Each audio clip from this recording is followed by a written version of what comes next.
Dans cette correction-là, on avait dit que chaque industrie est caractérisée par une méthode de gestion, c'est-à-dire l'organisation, mais aussi la technologie qui a permis d'atteindre cet objectif-là. Donc, on avait dit que l'industrie 1.0, elle est caractérisée technologiquement par une forte mécanisation et l'introduction de la machine à vapeur, ce qui a conduit à des méthodes de gestion comme la production avec des volumes, la mécanisation et la notion de fabrication telle qu'on connaît aujourd'hui.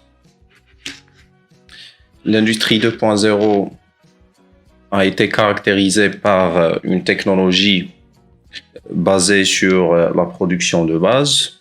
Elle a été initiée principalement par un apport énergétique qui est l'électricité et l'énergie pétrolière, ce qui a conduit à une organisation qui se base sur la massification, sur le costing, sur le Fordisme, le Taylorisme et généralement l'organisation scientifique du travail.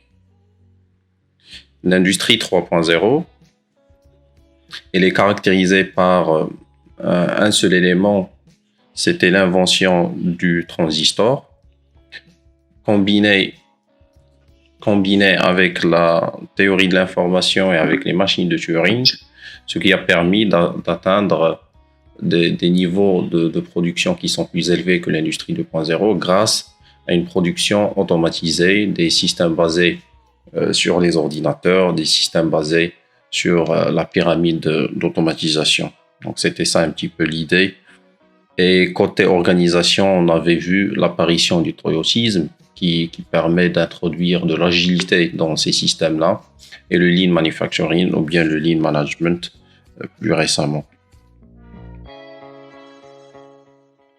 L'industrie 4.0, c'est une industrie qui est basée sur les systèmes autonomes, le machine learning, l'intelligence artificielle, et on parle généralement de la notion de smart factory.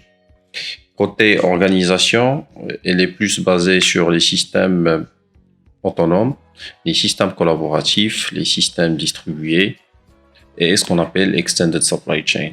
On ne parle plus une société